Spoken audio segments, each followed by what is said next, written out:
Good morning, dear students. I, Dr. K.N. Tiwari, Principal, SKG Law College, Muzaffarpur, once again present for you. Today, we would discuss the contract of indemnity and the contract of guarantee, which have been taken from the commercial law under its chapter 8 from section 124 to 147. Section 124 of Contract Act 1872 deals the definition of contract of indemnity. According to section 124, a contract by which one party promises to save the other from loss caused to him by the conduct of the promisor himself or by conduct of any other person is called a contract of indemnity. In the contract of indemnity, there are two parties named indemnifier क्षतिपूर्ति दाता and the indemnified or the indemnity holder क्षतिपूर्ति धारी. धारा 124 के अनुसार ऐसी संविदा जिसके द्वारा एक पक्षकार दूसरे पक्षकार को स्वयं वचनदाता के आचरण से या किसी अन्य व्यक्ति के आचरण से उस दूसरे पक्षकार को हुई हानि से बचाने का वचन देता है, ऐसी संविदा क्षतिपूर्ति की संविदा कहलाती है. इसका इलस्ट्रेशन है कि बी से ए संविदा करता है कि वह उसकी उस हानि या क्षति को पूरा कर देगा जो उसे सी द्वारा बी के खिलाफ वाद चलाने के लिए 200 रुपये तक की होगी. The illustrations is under a contract to indemnity B against the consequences of any proceedings which C may taken against B in respect of a certain sum of rupees 200. This is contract of indemnity. The essential elements of the contract of indemnity. We must know there are several essential elements. Number one, it must contain all the essentials of the valid contract, that is free consent, competent parties, lawful object, etc. For an illustration, A asked B to beat C and promises to indemnify him against the consequences thereof. B beats C and is fined rupees 500. B cannot recover the money from A because the object of the agreement is unlawful. It means a contract must be a lawful contract, a legal contract. Number two, the promisee or the indemnified indemnity holder must have suffered a loss. Loss shall be compulsory, necessarily be afflicted to the parties concerned. Number three, the promisor or the indemnifier shall be liable for all damage sustained by the indemnified plus any costs or any such benefit paid at the law, provided the indemnified has acted as a prudent person. In case of the Adams versus Jarvis, 1827-29 RR 503, Adams versus Jarvis, once again please note it down. In this case, इस बात में परिवादी ने वादी से कहा कि वह उसकी गाय कौज नीलाम द्वारा बेच दे. वादी ने गाय नीलाम द्वारा बेच दी. गाय प्रतिवादी की नहीं थी. गायों के असली मालिक ने वादी से गायों का मूल्य वसूल लिया. वादी ने प्रतिवादी डिफेंडेंट के खिलाफ में वाद प्रस्तुत किया. न्यायालय ने निर्णय दिया कि वादी क्षतिपूर्ति प्राप्त कर सकता था. तो इस तरह कॉन्ट्रैक्ट ऑफ इंडेमनिटी दो पक्षकारों के बीच में मामला बनता है. एक पक्षकार जो इंडेमनिफायर होता है, दूसरा पक्षकार इंडेमनिफाइड होता है. इसका लीगल मीनिंग स्पष्ट है. अब धारा 126 वह परिभाषित करती है कॉन्ट्रैक्ट ऑफ गारंटी को, प्रत्याभूति की संविदा. इसके अनुसार a contract of guarantee is a contract to perform the promise और the discharge the liability of third person in case of his default.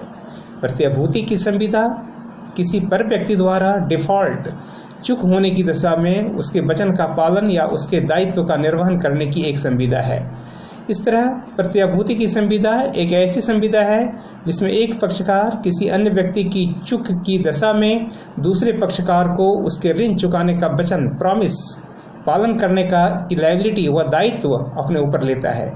For example, ए और बी दोनों सी की दुकान पर जाते हैं और ए सी से कहता है कि वह बी को सामान उधार दे दे।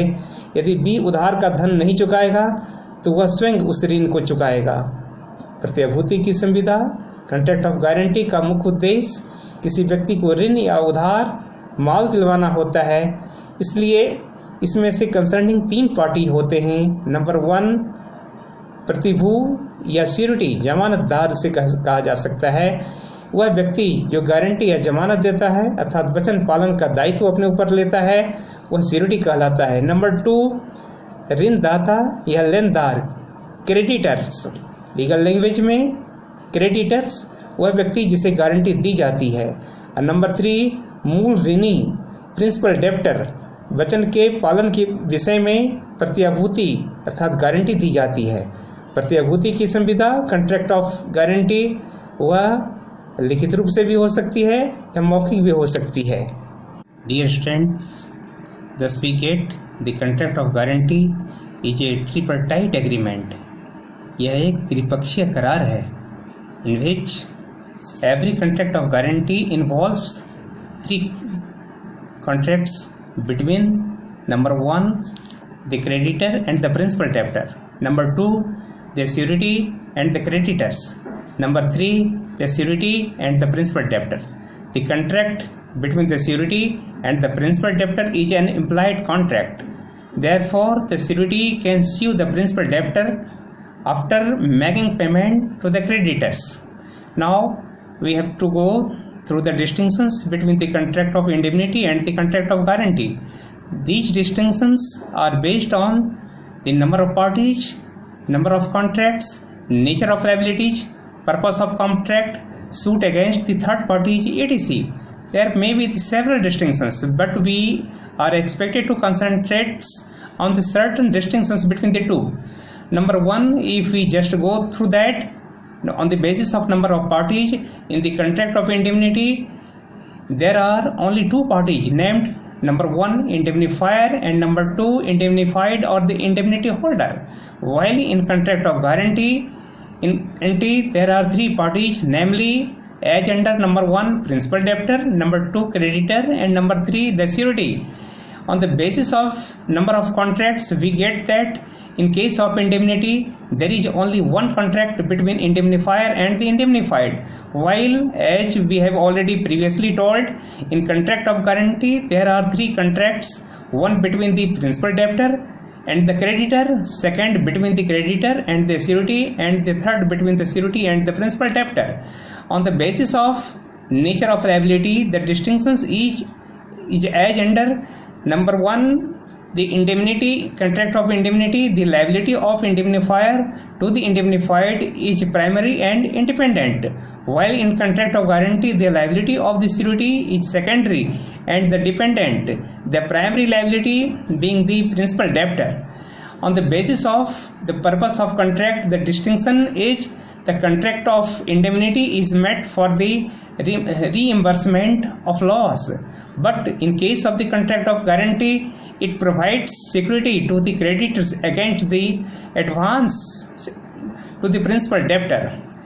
And next to that, the distinction between two on the basis of suit against the third party. The indemnifier cannot bring a suit against the third party who caused the loss to the subject matter unless the right of the indemnified has been transferred to him in case of the contract of indemnity. But in case of the contract of guarantee, the surety can sue the principal debtor after making payment to the creditors. Dear students, in the field of law, this subject requires a very vast, wide and comprehensive study. But in case of the several matters of the commercial part, we would successfully get through the meanings, scopes, distinctions, definitions and illustrations of the commercial law. Thanks a lot.